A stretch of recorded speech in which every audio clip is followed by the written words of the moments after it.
नमस्कार दोस्तों। मैं कहानियां सुनाता हूं। 801वीं कड़ी, 801st एपिसोड। अभिवादन स्वीकार कीजिए देवतोष का। दोस्तों, हम दाजी साहब की किताब द हार्टफुलनेस वे पढ़ रहे हैं। पिछले एपिसोड में जहां पे हमने छोड़ा था उससे आगे आज शुरू करते हैं। एक पैराग्राफ जो हमने पिछले एपिसोड में पढ़ा था लास्ट में, वहां से शुरू करेंगे और फिर आगे चलेंगे। तड़प तड़प की दशा का कुछ लोग आनंद लेते हैं। उस तड़प में भावुकता होती है। शायद वे हमेशा के लिए वहीं रहना बेहतर समझेंगे। हालांकि हमें वहां नहीं रहना चाहिए। तड़प का कोई फायदा नहीं अगर वो मिलन में नहीं बदल जाती। और मिलन में कोई रिश्ता नहीं रह जाता, क्योंकि अब तो दो रहे ही नहीं। प्रेमी और प्रेमास्पद अब एक हो गए हैं। यही प्रेम की परिणति है। तो इसका मतलब ये हुआ कि रिश्ते में कोई मिलन नहीं होता और मिलन में कोई रिश्ता नहीं होता। ये एक विरोधाभास है, दाजी ने हंसते हुए कहा। जब प्रेमी और प्रेमिका एक हो जाते हैं तो वे अपनी व्यक्तिगत पहचान खो देते हैं। उनके बीच फिर कोई अंतर नहीं रह जाता। तो मुझे बताओ कि जब कोई प्रेमी ही नहीं है तो फिर प्रेम कौन करेगा? और जब कोई प्रेमास्पद ही नहीं तो प्रेम प्राप्त कौन करेगा? तो देखें कि प्रेम कुछ ऐसी चीज है जो वास्तव में कभी आता नहीं है। हम उसकी ओर बढ़ते हैं और वहां तक पहुंचने से पहले ही हम उसको पार कर चुके होते हैं। लेकिन इसमें से होकर हम कभी गुजरते नहीं हैं। इससे हमारी दूरी कम और कम होती जाती है और जब ये ज्यादा कम नहीं हो सकती तो हमें पता चलता है कि हमने तो उसे पीछे छोड़ दिया है। एक रहस्यमय चीज है ये। यही वो लक्ष्य है जहां हमें इस यात्रा में जाना होता है। हम इसे एकत्व कहते हैं, लेकिन असल में ये एकत्व से भी परे है। एकत्व से परे? ये कैसे? मैंने पूछा। क्योंकि एकत्व में एक सूक्ष्म एहसास रहता है कि दो मिलकर एक हो गए, उन्होंने कहा। लेकिन अगर दो होने का एहसास है तो फिर ये एकत्व कहाँ? वास्तविक एकत्व जहां दो सचमुच एक हो गए हों तो दो का कोई विचार या एहसास ही नहीं रहता। और हम और हम भी कभी ये नहीं जान पाते कि हम अपने प्रियतम में मिल गए हैं। हम स्वयं को और प्रियतम को भी भूल जाते हैं। यही वो अवस्था है जो एकत्व से भी परे है, क्योंकि योग का अर्थ एकत्व है। इसलिए यह योग से भी परे है। लेकिन योग तो वो मार्ग है जो हमें वहां तक ले जाता है, मैंने कहा। हाँ, दाजी बोले। और योग कोई एक मार्ग नहीं है। इसमें कई स्कूल और कई दर्शन शामिल हैं। ये एक विस्तृत प्रणाली है। ये एक बेहद विस्तृत प्रणाली है। इसके 3 मार्गों पर तो विशेष रूप से बहुत से लोग चलते हैं। ये मार्ग है कर्म योग, ज्ञान योग और भक्ति योग। यद्यपि इन्हें योग के अलग अलग मार्ग समझा जाता है, पर वे एक दूसरे से बिल्कुल भी अलग नहीं हैं। असल में वे एक ही मार्ग के 3 पहलू हैं। उसके एक मार्ग को राजयोग कहा जाता है। राज का अर्थ है राजा, इसलिए राजयोग का अर्थ हुआ योगों का राजा। बल्कि तीनों इसी में शामिल हैं। हमने भक्ति के अर्थ को खोजना शुरू कर दिया है। अब जरा कर्म और ज्ञान योग पर एक संक्षिप्त नजर डाल लें। कर्म एक व्यापक शब्द है। यदि शाब्दिक अर्थ लें तो जो कुछ भी हम करते हैं उसे हम कर्म कह सकते हैं। अपने जूते के फीते बांधना कर्म है। सैंडविच खाना कर्म है। लेकिन ये चीजें कर्म योग नहीं है। कर्म योग कर्म का योग है। यह वो कर्म है जो हम योग के लक्ष्य प्राप्त करने के लिए करते हैं। एक पुरानी कहावत है कि कोई जानवर सोते हुए शेर के मुंह में खुद नहीं कूदता। कुछ प्राप्त करने के लिए हमें कर्म करना पड़ता है। हमें कर्म करना ही पड़ता है। क्यों? क्यों करना पड़ता है? कर्म योग का मार्ग परंपरागत रूप से इच्छा रहित कर्म यानी निष्काम कर्म के गुण को विकसित करने पर केंद्रित रहा है। निष्काम कर्म में आपसे आशा की जाती है कि आप किसी भी परिणाम के बारे में सोचे बिना कर्म करें। परंतु मन में फल के बारे में सोचे बिना आप कर्म करेंगे ही क्यों? कर्म तभी होता है जब आपके मन में कोई ध्येय हो। योग का ध्येय भली भांति परिभाषित है और इसकी प्राप्ति के लिए कर्म की आवश्यकता होती है। आपके चाहने मात्र से ही यह नहीं होने वाला। कोई भी कर्म जो हम ध्येय की प्राप्ति के लिए करते हैं कर्म योग बन जाता है। इसलिए ध्यान कर्म योग है। अब एक नजर ज्ञान योग पर डालते हैं। ज्ञान योग ज्ञान का मार्ग है। ज्ञान योग ज्ञान का मार्ग है, लेकिन क्या सिर्फ पुस्तकें पढ़ लेना या दार्शनिक दृष्टिकोण अपना लेना पर्याप्त होगा? एक कठोर बौद्धिक प्रक्रिया पर्याप्त नहीं होती। ये तो खुद ही हमें इस लायक नहीं बना पाएगी कि हम परम वास्तविकता का अनुभव कर सकें। केवल ध्यान से ही इसे प्राप्त किया जा सकता है। ध्यान के अभ्यास के द्वारा मन एक ऐसा माध्यम बन जाता है जिसमें से होकर केवल सत्य ही गुजर सकता है। तब हमारी सोच हमें और गुमराह नहीं करती, बल्कि हमें सही निष्कर्ष पर ले आती है। इसलिए ध्यान ज्ञान योग भी है।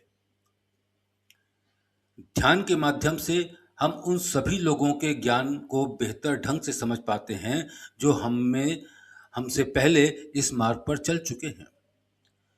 जब तक हम ध्यान नहीं करते, ऐसा ज्ञान हमारे सिर के ऊपर से निकल जाता है। ये हमारे अनुभव के साथ रेजोनेट नहीं करता, प्रतिध्वनित नहीं करता।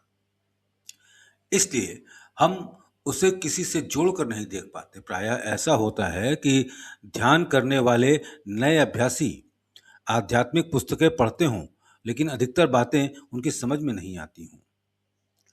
कुछ समय बाद, ध्यान करने के बाद यदि वे फिर से इन्हें पढ़ें तो उन्हें ऐसे रत्न मिलेंगे जो उन्हें पहली बार पढ़ने पर नहीं मिले थे।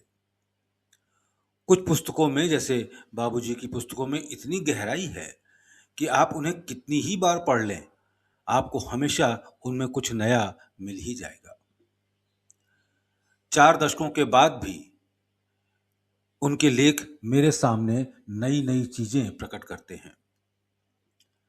मैंने पूछा, जिस प्रकार आप कह रहे हैं उससे तो ऐसा लगता है कि जैसे ध्यान दोनों ही तरीकों को आसान बना देता है। ज्ञान और कर्म दोनों को आसान बना देता है। ये दोनों तरीकों का सार है, दाजी ने कहा। ध्यान ही है जिसके माध्यम से ज्ञान और कर्म फलित होता है, भक्ति भी। तो ध्यान एक कुंजी है, चाबी है। ये तीनों विषय यानी कर्म, भक्ति और ज्ञान सार्वभौमिक हैं। किसी भी आध्यात्मिक जागृति में इनमें इनमें से कम एक या दो विषय तो होते ही हैं। हो सकता है कि उन्हें संस्कृत नामों से ना भी बुलाया जाए, लेकिन होते तो वे हैं ही। लगभग हर धर्म में हमें ज्ञान और भक्ति का मिश्रण दिखाई पड़ता है। उदाहरण के लिए, लगभग हर धर्म में कोई शास्त्र होता है, वो ज्ञान है। धर्मों में एक भक्ति का तत्व भी होता है, जो भक्ति है। लेकिन हर धर्म में कोई ऐसा अभ्यास प्रदान नहीं करता जिससे कोई जिज्ञासु उन ग्रंथों के सत्य का अनुभव स्वयं कर सके तथा अपनी पूजा की वस्तु का वास्तविक और कल्पना से रहित अनुभव भी कर सके। दूसरे शब्दों में, यदि ज्ञान और भक्ति मौजूद भी हों, तब भी कर्म योग का कारगर तत्व हमेशा नहीं दिखाई देगा। बेशक प्रत्येक धर्म के अपने कर्मकांड हैं और अपने व्यापक अर्थ में वे कर्म ही हैं। आखिरकार वे कर्मकांड साधक द्वारा देवता के करीब आने के लिए किए गए कर्म हैं। परंतु दिव्यता के प्रति जागरूक होने के लिए चेतना को पहले एक दिव्य स्तर तक विकसित होना चाहिए। परंतु दिव्यता के प्रति जागरूक होने के लिए चेतना को पहले एक दिव्य स्तर तक विकसित होना चाहिए। ध्यान का जो अभ्यास इसे संभव कर सकता है, उसके गहन अभ्यास के बिना दिव्यता एक कल्पना की चीज ही रह जाएगी। तो वो अभ्यास ही है जिसके माध्यम से हम ज्ञान प्राप्त करते हैं। तो वो अभ्यास ही है जिसके माध्यम से हम ज्ञान प्राप्त करते हैं, और ये अभ्यास ही है जिसके माध्यम से हम भक्ति को पोषित करते हैं। यदि आप परम स्रोत के वास्तविक संपर्क में नहीं आए तो वो भक्ति कैसी? आपने कुछ अनुभव ही नहीं किया, आप दिव्य को वास्तव में जान ही नहीं पाए। अभ्यास के बिना भक्ति अपने उद्देश्य से अलग रहती है। अभ्यास के बिना भक्ति अपने उद्देश्य से अलग ही रहती है। ये बाह्य हो जाती है। जैसे ही हम भगवान के बारे में सोचते हैं, हमारी कल्पनाएं काम करना शुरू कर देती हैं। शायद हम दिव्य सिंहासन पर बैठे एक यशस्वी अस्तित्व की कल्पना करते हैं, या फिर हम शक्ति और ऊर्जा के एक निराकार स्रोत के बारे में सोचते हैं। ईश्वर है, लेकिन जब तक हम भीतर नहीं जाते, उसकी उपस्थिति महसूस नहीं करते, तब तक ईश्वर एक अवधारणा ही रह जाता है, एक मानसिक जोड़ तोड़। कल्पना से आप कई चीजें बना सकते हैं जो वास्तविक नहीं हैं। असल में आप केवल वे ही चीजें बना सकते हैं जिनमें वास्तविकता नहीं है। आप अनोखे भ्रम पैदा कर सकते हैं, आप भयावह भ्रम जाल बना सकते हैं। वे आपके बनाए हुए हैं, इसलिए वास्तविक नहीं है। ध्यान कुछ भी नहीं बनाता, ध्यान प्रकट करता है। क्या प्रकट करता है ये? वह जो वास्तविक है, वो जो असली है, वो जो सत्य है। झूठ बनाए जाते हैं, असत्य बनाया जाता है।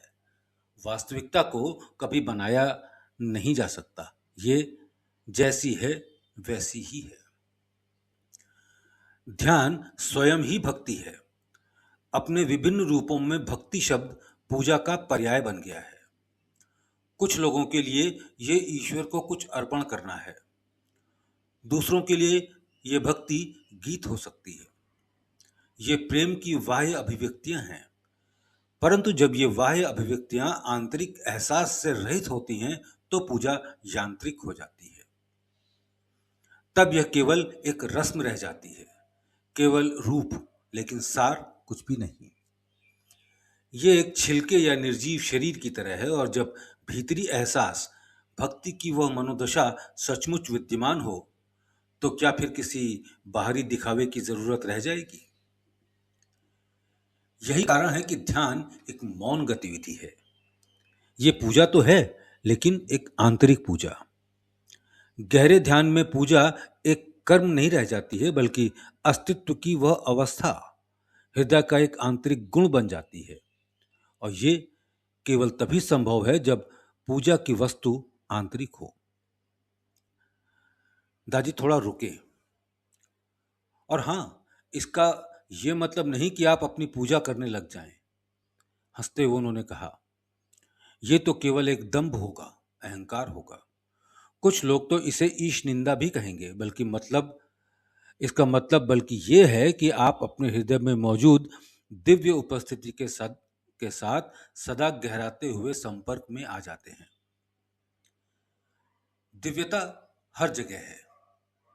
यदि ऐसा है तो ये आपके भीतर भी है, तो फिर बाहर क्यों देखना? जब दिव्यता भीतर पाई जाती है तो हम इसे स्व कहते हैं। हम इसे तब पाते हैं जब हम चेतना की पूर्ण गहराइयों में उतर जाते हैं। वहां आपको पता चलता है कि कोई ऐसी चीज है जिस पर चेतना टिकी हुई है। आप पाते हैं कि चेतना भी एक नींव है, बुनियाद। तब आप और गहराई में जाते हैं और पाते हैं कि उस नींव की भी अपनी नींव है, और इस नींव के नीचे एक अनंत नींव है। ये अनंत नींव ही स्व है। सभी चीजों, सजीव या कुछ और, की आधारभूत वास्तविकता। फिर भी इसका अपना कोई अस्तित्व नहीं है। ये अस्तित्व और अनस्तित्व से परे है। फिर भी ये सभी अस्तित्वों का मूल है, उनका आधार है, और फिर उससे भी परे कुछ और है। लेकिन सार्वभौमिकता की नींव की अनुभूति अपने दिल में करके आप उन सबसे पार चले जाते हैं जिनकी पहचान व्यक्तिगत है, उन सबसे जो सीमित है, उन सबसे जो सीमित है। हालांकि यह शब्द स्व अत्यधिक भ्रामक हो सकता है। जब हम ये शब्द पढ़ते हैं या सुनते हैं तो हमारे मन में इसका अर्थ अहम की भावना या अलग व्यक्तित्व की भावना हो सकता है। फिर भी स्व की योग संबंधित अवधारणा में यह एक सार्वभौमिक चीज है। यह स्व सभी में निहित है, एक ऐसा स्व जो अव्यक्तिगत और अत्यंत व्यक्तिगत दोनों है। यह प्रत्येक चीज का दिल और आत्मा है। मैंने पूछा कि अगर इस शब्द को इतनी आसानी से गलत समझ लिया जाता है तो इसका प्रयोग ही क्यों करें? मैं अक्सर नहीं करता, दाजी ने कहा, इसी कारण से।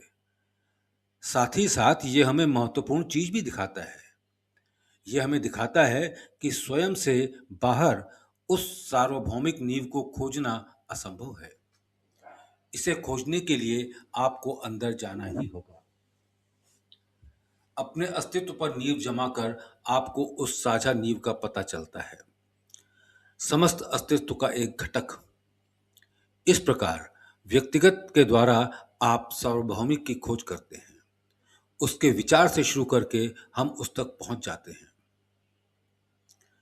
मैंने पूछा कि आपको कैसे पता कि आपका सामना स्व से हो गया है? आप नहीं जान सकते, उन्होंने जवाब दिया। स्वयं को खोजने का मतलब है स्वयं को पूरी तरह से भूलना।